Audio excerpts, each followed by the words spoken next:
महानगर पालिका माध्यमिक शिक्षण विभाग में ऑनलाइन पढ़ाई में आप सभी का स्वागत है। मैं भाग्यश्री संखे, सहायक शिक्षिका। आज दिनांक 4 नवंबर 2020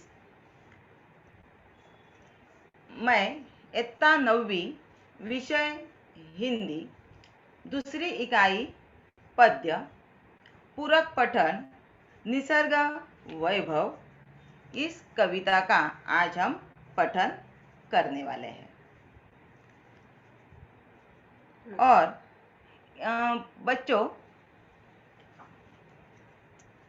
मैं आज इस कविता को निसर्ग वैभव, यह कविता पूरक पठन में है। इस पर हमें प्रश्न पत्र में 4 अंकों का सवाल पूछा जाता है।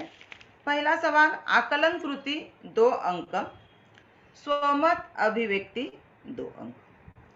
हमारे पद्य का नाम है निसर्ग वैभव और इसके कवि है सुमित्रानंदन पंत। अब हम इस कवि के बारे में जानते हैं।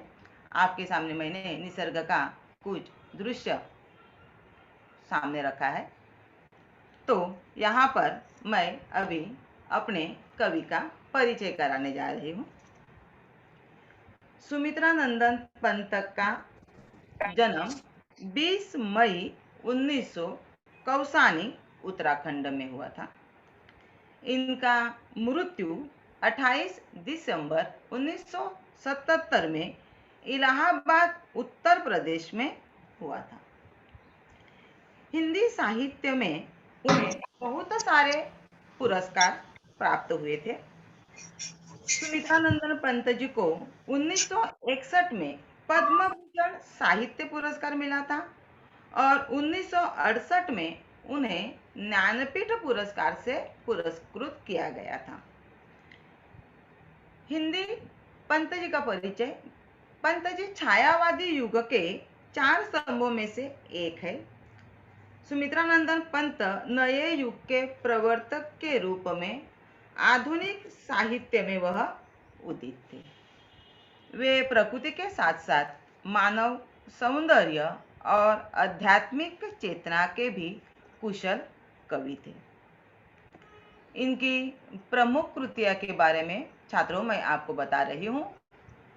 इनकी प्रमुख कृतियां है वीणा, गुंजन, पल्लव, ग्राम्या, चिदंबरा, कला और बूढ़ाचान आदि इनके काव्य संग्रह है। हार, यह उनकी उपन्यास है। 60 वर्ष एक रेखांकन आत्मकथनात्मक संस्मरण उन्होंने लिखे हैं। सामने जो मैंने तस्वीर रखी है वह सुमित्रानंदन पंत जी की है। सुमित्रानंदन पंत जी को चिदंबरा इस काव्य संग्रह पर 1968 में ज्ञानपीठ पुरस्कार से संबोधित किया गया था। अब हम यहाँ पर इस पद्य संबंधी क्या है, यहाँ पर मैंने जो चित्र दिखाया है यह अपने प्राकृतिक दृश्य का है। यहाँ से सभी पेड़, बहती हुई नदियाँ दिख रही है। सुमित्रानंद पंत जी सौंदर्य के उपासक थे। प्रकृति, नारी, कलात्मक सौंदर्य इनकी सहानुभूति के 3 प्रमुख केंद्र रहे। इनके काव्य जीवन का प्रारंभ मानवीय भावों के चित्रण में कल्पना और सुकुमार कोमलता के दर्शन होते हैं।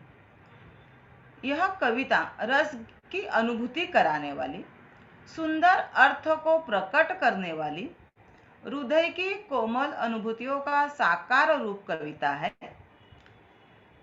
प्रस्तुत कविता रचना में प्राकृतिक वैभव, हमारे निसर्ग में किस प्रकार का वैभव है, कौन कौन सी चीज़ों हमारे पूरे विश्व में हमें, हमारे मन को भावुक करती है, उनका सौंदर्य किस प्रकार है, निसर्गरम्य में क्या बदलाव है, उनकी अनुभूति, उदात्तता आध्यात्मिकता, अद्भुत भाषा प्रभाव एवं वर्णन शैली का साक्षात्कार उन्होंने इस कविता में सुमित्रा नंदन पंत जी ने किया है। देखो बच्चों, काव्य की आत्मा रस है और बिना रस के काव्य अधूरा है।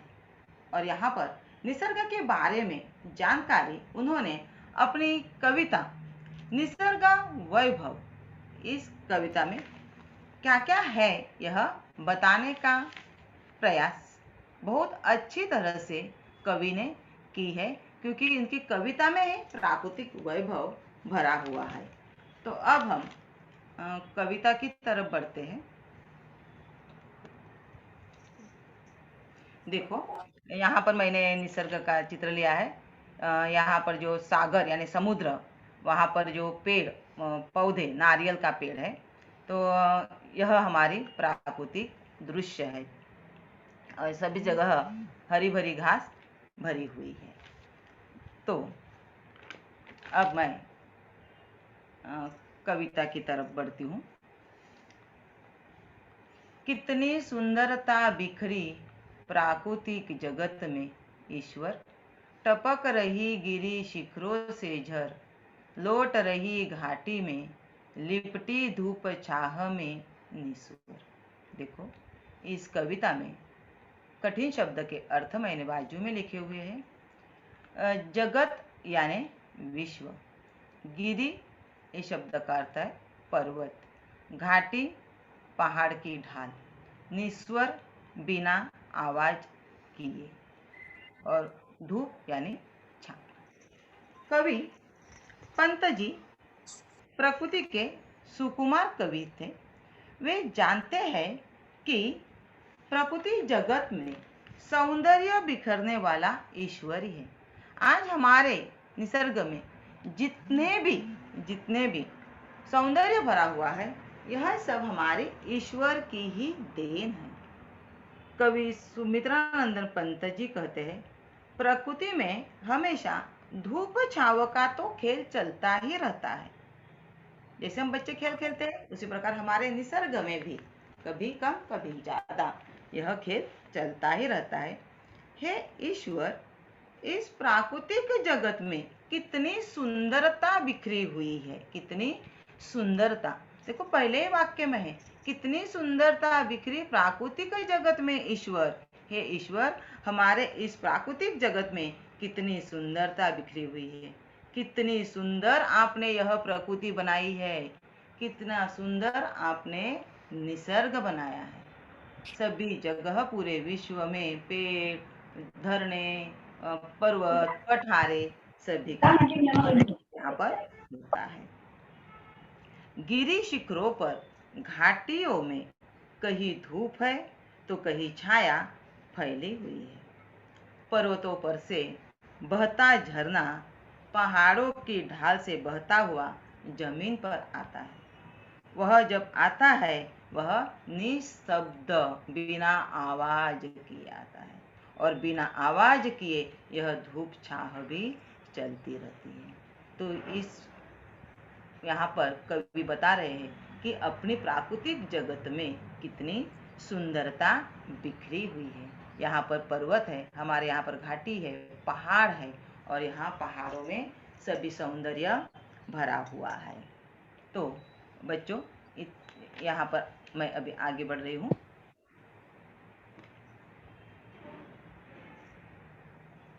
देखो, यहाँ पर निसर्ग का वर्णन है। यहाँ पर पर्वत, यहाँ पर घाटियाँ, यही सब पेड़ हरे भरे, निसर्ग का वर्णन यहाँ पर आपके सामने मैंने दिखाया है, तो आप भी देख सकते हो।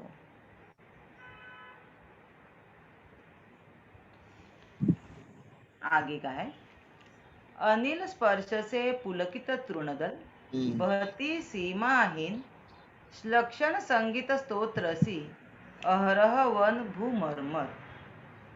इसमें जो शब्दार्थ आया है इस कविता के माध्यम से, अनिल यानी पवन, पुलकित यानी प्रसन्न, तृणदल तिनकों का समूह, श्लक्षण मधुर, स्तोत्र धारा प्रवाह, अहरह प्रतिदिन, मरमर पत्ते हिलने का स्वर।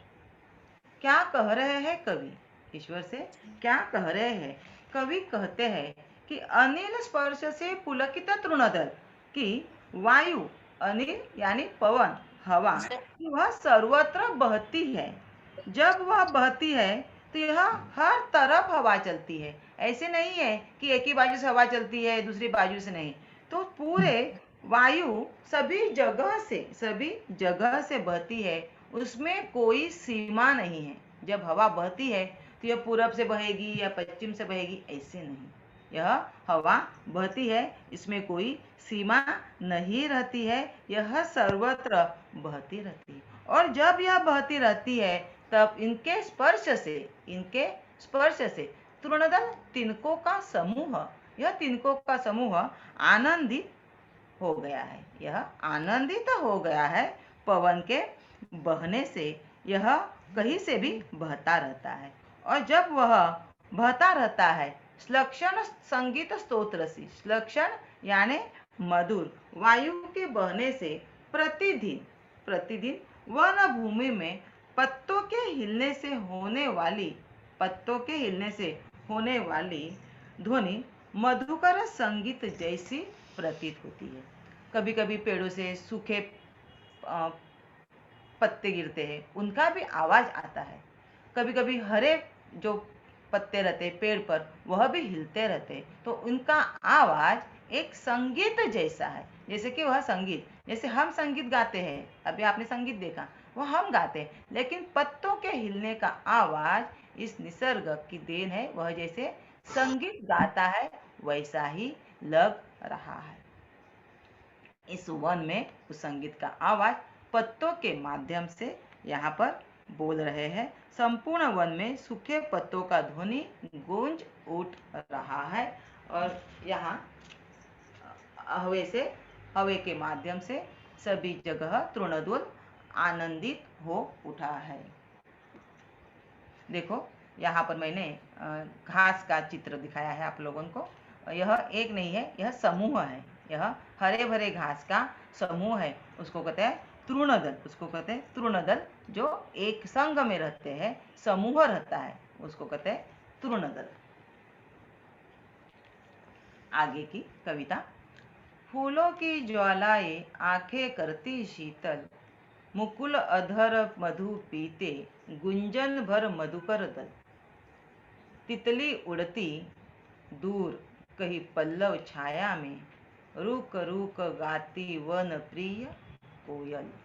देखो इस कविता के परिचय में क्या बताया है। मुकुल कली, अधर ओट, मधुकर शब्द का अर्थ है भौरा, गुंजन गुनगुनाना, पल्लव कोमल पत्ते। तो मैं कविता की तरफ बढ़ रही हूँ छात्रों। फूलों की ज्वालाएं, वह कवि कहते हैं कि खिलते फूलों की ज्वालाएं वह सुंदरता लगती है। वह ज्वालाएं आंखें करती शीतल, आग की लपेटों के तेज जैसी खूबसूरती फूल हमारी आंखों को शीतलता प्रदान करती है। देखो हम यदि किसी बाग में गए और यहाँ उस बाग में हमें बहुत सारे फूल दिखाई देते हैं, जैसे फूल दिखते हैं हम बहुत खुश होते हैं, हमारे मुंह से शब्द निकलते हैं, वाह क्या सुंदर फूल खिले हैं, कितने सुंदर फूल खिले हैं। फूलों की शोभा हमारे आंखों को शीतलता यानी ठंड, यह हमारे आंखों को शीतलता प्राप्त कराती है, शीतलता प्रदान कराती है। मुकुल अधर मधु पीते, गुंजन भर मधुकर दल। अधर ओठ, और यहाँ पर मुकुल कली, वहां पर मधुकर यानी भौरा, हमारे खेलने वाला नहीं, हमारे जो कीटक रहता है भौरा, उसी का यहाँ पर नाम आया हुआ है। और वहां पर उसी वक्त भौरों का दल, एक नहीं बहुत सारे भौरे गुनगुनाकर, भौरों का समूह गुनगुनाकर का मतलब गुंजन करते हुए कलियों पर बैठते हैं। और कलियों पर क्यों बैठते हैं? वह मधुर रस पीने के लिए उस कलियों पर बैठते हैं, और उसी वक्त वह भंवरे तो मधुर रस पीते हैं और उसी वक्त तितलियां उड़ती रहती है। चारों तरफ फूलों के माध्यम से तितलियां उड़ती रहती है। ऐसे मधुर वातावरण में यहाँ पर भौरा मधुर रस पी रहा है। चारों तरफ तितलियां उड़ रही है फूलों के चारों तरफ से। और उसी वक्त कहीं पल्लव छाया में, इसी वातावरण में, इसी कोमल पत्तों की छाया में, किसी पत्तों की कोमल छाया में रुक रुक गाती वन प्रिय कोयल, जिसको वन बहुत ही प्रिय है, वह कोयल। यह छिप छिप कर गाती है। और जब यह कोयल गाती है तो छात्रों, हम भी यहाँ से वहाँ देखते हैं कि कोयल कहाँ है। वह सामने नहीं दिखाई देती है। यदि सामने दिखाई दी तो हम बच्चे भी बहुत खुश हो जाते हैं। और यह जब कोयल गाती है तो कोयल पेड़ों के पत्ते में हम ढूंढते हैं। कोयल का मधुर आवाज सुनते ही हमारा मन भी प्रसन्न हो जाता है। यही कोयल पल्लव की छाया में छिप कर ही गाती है, सामने से नहीं, हमें उससे ढूंढना पड़ता है। और जब हम उसको देखते हैं तो हम बहुत ही खुश हो जाते हैं।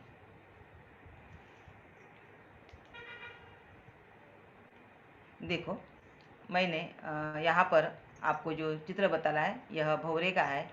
और पहला जो चित्र है यह कोयल का है। वह कोमल पत्तों में छिप छिप कर गाती है। दूसरा जो चित्र है यहाँ पर जो मैंने बताया है वह भंवरे का। वह फूलों पर उड़ता हुआ मधुर रस पीने के लिए बैठ रहा है। यहाँ पर दोनों चित्र इस कविता के माध्यम से आपको मैंने बताया है। लेटी नीली छायाए कृश रवि किरणों में गुंफित, दुरारोह भांति ढाले निश्चल तरंग सी स्तंभित, सुवर्ण भाल गिरी सर्वप्रथम करती उषा अभिनंदन, सांझ यही सोती छिप निर्जन में कर संध्या वंदन।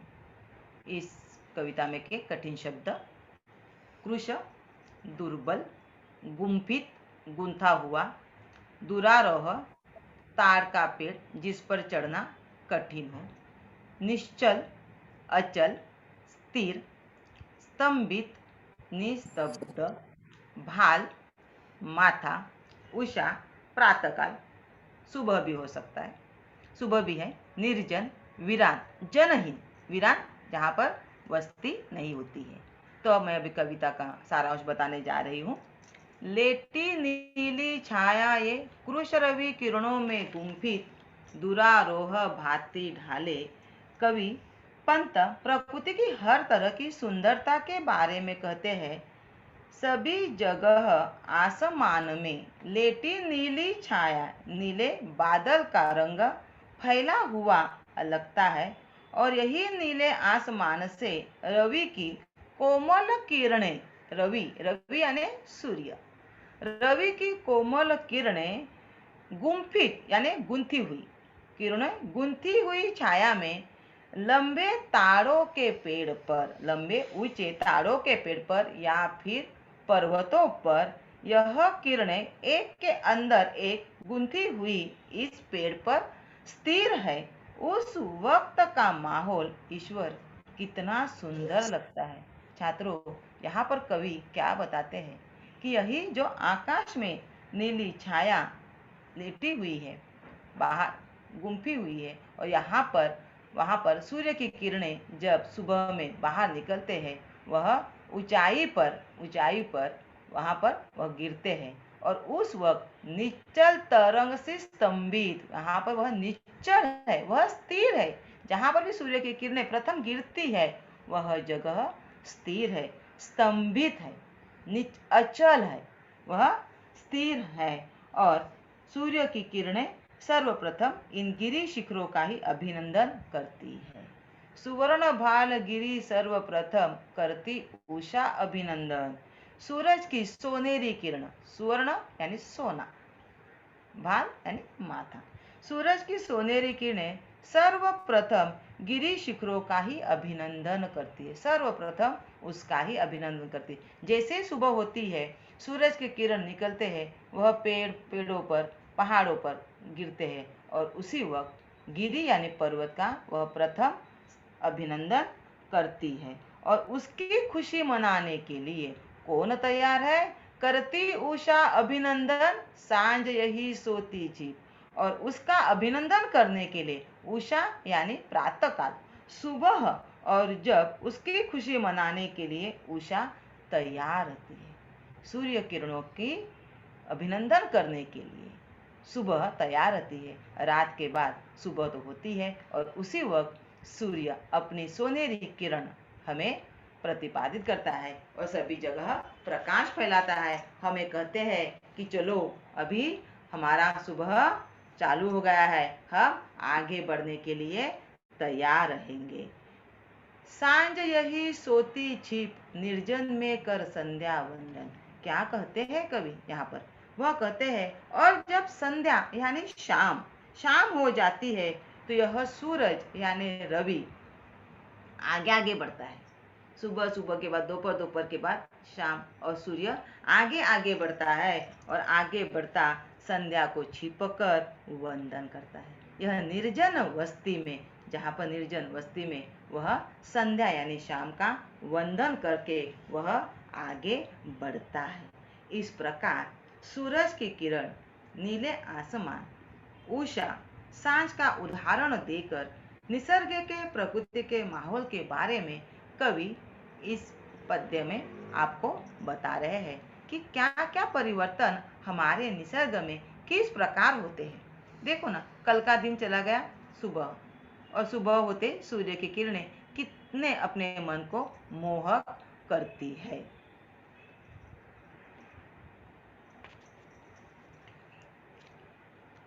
अपलक तारा पथ शशिमुख का, बनता लेखा दर्पण। शशि यही शैल कंधों पर सोया, जगता गंध समीरण। इसके कठिन शब्द: अपलक बिना पलक झपकाए, शशिमुख चंद्रमा का मुख, दर्पण आईना मराठी में आरसा, शैल पर्वत, समीरण पवन। अभी देखो पीछे आया था अनिल यानी पवन। तो यहाँ पर अपलक तारा पथ शशिमुख, शशि यानी का मुख। रात्रि के आकाश में अनगणित तारे और चंद्रमा आईना जैसे लगते हैं। यह आईना जैसे लगते हैं। रात का वर्णन बहुत ही अच्छा लगता है। रात का वर्णन बहुत ही अच्छा लगता है।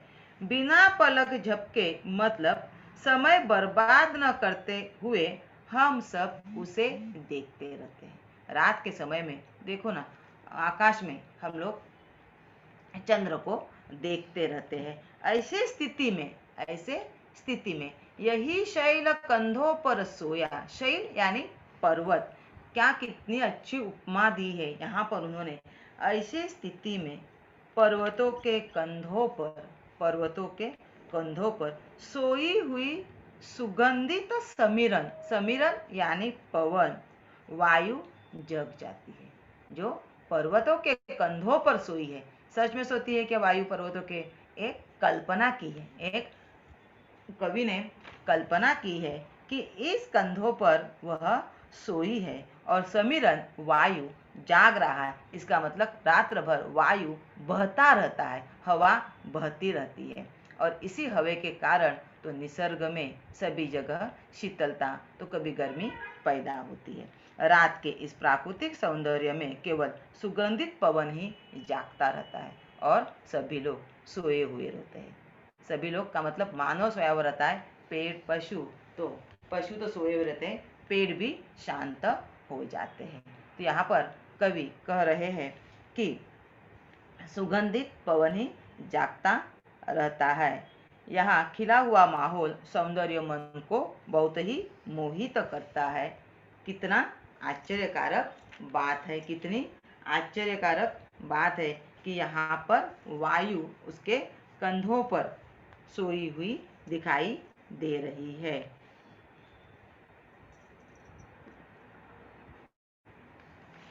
सद्य स्फुट सौंदर्य राशि सम्मोहन भरती मन में, कितना विस्मयकार वैचित्र्य भरा पर्वत जीवन में। शब्द का इस पद्य में के कठिन शब्द के अर्थ: स्फुट विकसित, सम्मोहन मुग्ध कराना, मोह लेना, वैचित्र्य अनोखापन, वैचित्र्य अनोखापन। यहाँ पर कवि कहते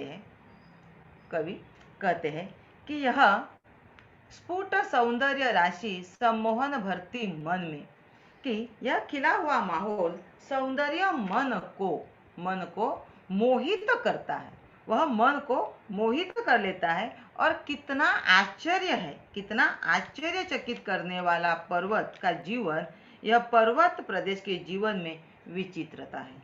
सच है कि यहाँ पर कोई विचित्र बातें भरी हुई है इस पर्वत के जीवन में। यह पर्वत के जीवन में यहाँ पर बातें भरी है। यह पर्वत का जीना सभी को प्यारा लगता है, क्योंकि यह पर्वत का जीवन हमारे मन को आकर्षित करता है और सभी जगह सौंदर्य का वर्णन इस पर्वत पर दिखाई पड़ रहा है। यह अनोखापन इस पर्वत के जीवन में भरा हुआ है। खग चखते फल, कुतर रही गिलहरिया कोमल, वन पशु सब लगते प्रसन्न, परिचित मरकत आंगन में। इस पद्यावश में आए कठिन शब्द: कोमल नरम पत्ते, मरकत पन्ना, यह मरकत यानी पन्ना, खग यानी पक्षी। और उसी वक्त जैसे ही सूर्य की किरणें आकाश में आगे बढ़ती है, उसी समय पक्षी जैसे सुबह होती है, यह सभी पक्षी अपने मन पसंद ताजे फल, खग चखते फल, पेड़ों पर के ताजे फल चखते रहते हैं। उन्हें जो फल पसंद है वही वह खाते हैं, नहीं तो फिर वह आगे निकल जाते हैं। कितना स्वच्छंदी जीवन है हमारे इस पक्षी, इस खग का। कहीं पर भी उड़ते हुए वह सुबह ही निकल जाते हैं अपना फल चखने के लिए, अपना जगह पर यहाँ से वहाँ वह उड़ते ही रहते हैं। कुतर रही गिलहरिया कोमल, यहाँ पर गिलहरिया का मतलब यह जो मराठी में उसको आरुताई बोलते हैं। यह गिलहरिया अपने नरम पत्ते, पेड़ों के नरम पत्ते को कुतरती है, यहाँ से वहाँ वह कुतर कर नीचे डालती है, कोमल पत्तों को कुतरती है। वन के सभी पशु बहुत ही खुश लगते हैं, वन पशु सब लगते प्रसन्न, वन पशु सब प्रसन्न लगते, बहुत ही खुश लग रहे हैं, क्योंकि सारा जगत पक्षी, हम मानव सुबह का इंतजार करते हैं। सूर्य की किरण सुबह कब होता है और हम हमारे काम या फिर आगे के जीवन में कब पदार्पण करते हैं, इसका इंतजार हम सुबह होने तक देखते रहते हैं। और उसी वक्त यह पशु बहुत ही प्रसन्न लगते हैं।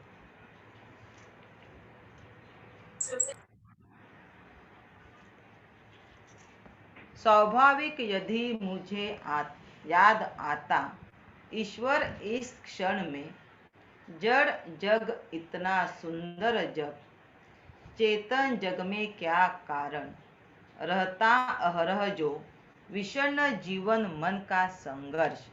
इस पद्य के कठिन शब्द के अर्थ: अहरह प्रतिदिन, विषण्ण चिंतित, संघर्ष स्पर्धा। वह कहते हैं स्वाभाविक यदि मुझे याद आता ईश्वर इस क्षण में। हे ईश्वर, यहाँ पर कवि चिंतित है। कवि क्यों चिंतित है? क्योंकि मनुष्य को लेकर वह चिंतित है। इतनी सुंदर प्रकृति का वर्णन करते हुए कवि कहते हैं ईश्वर स्वाभाविक है। स्वाभाविक मुझे याद आता है कि निर्जीव संसार इतना गतिशील है। हम मानव सजीव पशु है, लेकिन हम मानव बुद्धिमान है। तो यहाँ पर इतनी गतिशील, इतना सुंदर है, तो यह चेतन संसार में प्रतिदिन इतनी उदासीनता क्यों है? इतनी उदासीनता क्यों है? विषण्ण क्यों है? यह विषण्ण क्यों है? हे ईश्वर, एक क्षण में जड़ जग इतना सुंदर है, हमारा यह विश्व, हमारा यह दुनिया इतनी सुंदर है, तो क्या कारण है कि प्रतिदिन हमारा जीवन उदास लग रहा है, हमारा जीवन चिंतित लग रहा है? कवि मनुष्य को लेकर चिंतित है। मुझे ऐसे क्षणों में मनुष्य का ध्यान आता है, जड़ संसार इतना सौंदर्य बिखर रहा है, विश्व में इतनी सुंदरता फैली हुई है, तो क्या कारण है? मानव इतना बुद्धिमान प्राणी है और वह प्रतिदिन चिंतित है। प्रतिदिन वह किस चिंता में है? वह उदास क्यों है? संघर्ष कर रहा है, और सच में जीवन में तो संघर्ष चलता ही है। संघर्ष के बिना तो जीवन ही नहीं है। जैसे जैसे दिन बढ़ते हैं उस प्रकार हमें संघर्ष करना ही पड़ता है। अभी भी हम हमारे बहुत सारे चीज़ों से संघर्ष करते करते आगे बढ़ते हैं। ऐसे कोई नहीं है कि जीवन में बिना संघर्ष का जीवन चलता ही रहता है। यह संघर्ष तो होता ही रहता है। और ऐसा क्यों? सच है छात्रों, मानव एक दूसरे से संघर्ष करता है। वह कैसे आगे बढ़ा, मैं क्यों नहीं? तो संघर्ष नहीं, स्पर्धा नहीं करनी है। हम हमारे बुद्धि पर किस प्रकार आगे जाएंगे, उसकी स्पर्धा करनी है। उसमें हमें विकास करना है, उसमें हमें प्रगति करनी है। हमें स्पर्धा तो ज़्यादा से नहीं करनी चाहिए। और इस कविता में वह कह रहे हैं कि स्पर्धा में चिंतित मानव यहाँ पर प्रेषित हो रहा है। मनुष्य प्रकृति का करना फिर नव विश्लेषण संश्लेषण, ईश्वर का प्रतिनिधि नर, अभिशापित हो उसका जीवन, लगता अपनी क्षुद्र अहंता ही में सीमित केंद्रित छिन्न हो गया, विश्व चेतना से मानव मन निश्चित। क्या कहते हैं? हमें मानव प्रकृति का, मनुष्य प्रकृति का करना फिर नव विश्लेषण संश्लेषण। देखो इस पद्य के कठिन शब्द, मनुष्य मनुष्य, विश्लेषण छानबीन करना, संश्लेषण मिलाना, अभिशापित जिसे शाप मिला हो, शूद्र तुच्छ, अहंता अहंकार, हमारे मानव का सबसे बड़ा दोष यानी गुण, किसी को होगा या किसी को नहीं। मनुष्य यानी मनुष्य, हमें मानव प्रकृति का पुनः विश्लेषण करना होगा। का करना फिर नव विश्लेषण, हमें उसकी छानबीन करनी होगी, हमें उनको मिलाना होगा। और यह ईश्वर का प्रतिनिधि करने वाला मनुष्य ऐसा शापग्रस्त जीवन व्यतीत क्यों कर रहा है, इसका हमें छानबीन करना होगा। यह मानव क्यों उदास है? यह ईश्वर का प्रतिनिधि है। आज हमारे जगत में इतनी सारी आबादी यानी जनता है, इसका हमें संश्लेषण करना होगा। और यह ऐसा उदास जीवन क्यों बिता रहा है? अभिशापित हो उसका जीवन, जिसे शाप मिला हो। क्या शाप मिला है? वह क्या शाप मिला है कि वह अपना जीवन उदासी में बिता रहा है। लगता अपनी क्षुद्र अहंता ही में, शायद ही मुझे लगता है कि यह अहंकार में शायद जी रहा है। मानव अपने तुच्छ अहंकार के केंद्र में सीमित है। वह स्वयं केंद्रित हो गया है, स्वयं खुद का, वह खुद केंद्रित हो गया है। पूरी वसुधा में एक ही परिवार है, एक ही परिवार है। हमारा पूरा विश्व एक वसुधा का परिवार है। इस वसुधा पर सभी चीजें, मनुष्य, पेड़, पशु, पृथ्वी यानी वसुधा का परिवार है। ऐसी धारणा उसके मन से समाप्त हो गई है और यही चिंता का कारण मनुष्य को अपने अहंकार में घायल कर रही है। क्योंकि मनुष्य बुद्धिमान है, सभी जगह वह अपने विकास में आगे बढ़ रहा है, सभी जगह आगे बढ़ रहा है। शायद ही उसके उदासी का क्या कारण है। ऐसे कवि ईश्वर से वह इस कविता के माध्यम से पूछ रहे हैं कि इसका कारण क्या हो सकता है कि मानव जीवन में उदास है, मानव जीवन में उदास है और अपने प्रकृति का वह विश्लेषण करना चाहते हैं। पृथ्वी पर कार्यरत प्रतिनिधि मनुष्य क्यों उदास है। इस कविता में हमें संदेश देती है मनुष्य को अपना अहंकार को त्यागना चाहिए। यदि हमने अहंकार को त्यागा तो हम बहुत ही आगे बढ़ सकते हैं। वसुधा हमारे परिवार को ऐसी भावना रखनी चाहिए, सभी को अहंकार का त्याग करना चाहिए। यह कविता पतझड़ काव्य संग्रह से ली गई थी। इस कविता के माध्यम से आपको क्या कहना चाहते हैं कवि? प्रकृति के सुकुमार कवि पंत जी ने कविता में पर्वतीय सौंदर्य का वर्णन किया है, साथ ही मानव संसार में असंतोष, अहंकार आदि को लेकर क्यों चिंतित है। उनका कहना है कि यह संसार में चारों ओर सौंदर्य बिखर पड़ा है, सभी जीव जंतु प्रसन्न है, तो फिर मनुष्य इस जगत के समस्त प्राणियों में से सर्वश्रेष्ठ माना जाता है, क्योंकि वह बुद्धिमान है और यह छोटी छोटी बातों के कारण क्यों दुखी है, क्यों उदास है, क्यों वह नाराज है। इस प्रकार यहाँ पर यह कविता समाप्त हुई। मैं आपको मूल्यमापन के बारे में पहले ही बताई कि यह पाठ, यह कविता हमारे पूरक पठन की में है। दूसरी इकाई में हमें पद्य पर एक ही पूरक पठन है, निसर्ग वैभव। इस पर हमें 4 अंकों का प्रश्न आता है। पहला अंक 2 मार्क अंकों के लिए आकलन कृति और दूसरा है स्वमत यानी अभिव्यक्ति। यह स्वमत हमें खुद के माध्यम से उसका जवाब देना पड़ता है, खुद के माध्यम से जवाब देना पड़ता है। तो बच्चों, यहाँ पर मैंने मूल्यमापन के आधार पर आपको सवाल दिया है, आप शायद आपको बताना है कविता में आए प्राकृतिक सौंदर्य के घटक कौन से हैं, बता सकते कोई?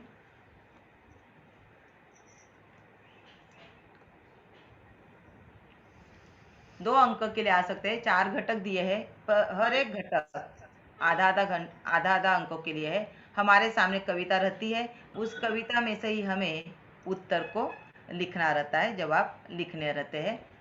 आप यह सवाल का जवाब अपने पाठ्य पुस्तक में से कर सकते हैं, ढूंढकर लिख सकते हैं। दूसरा भी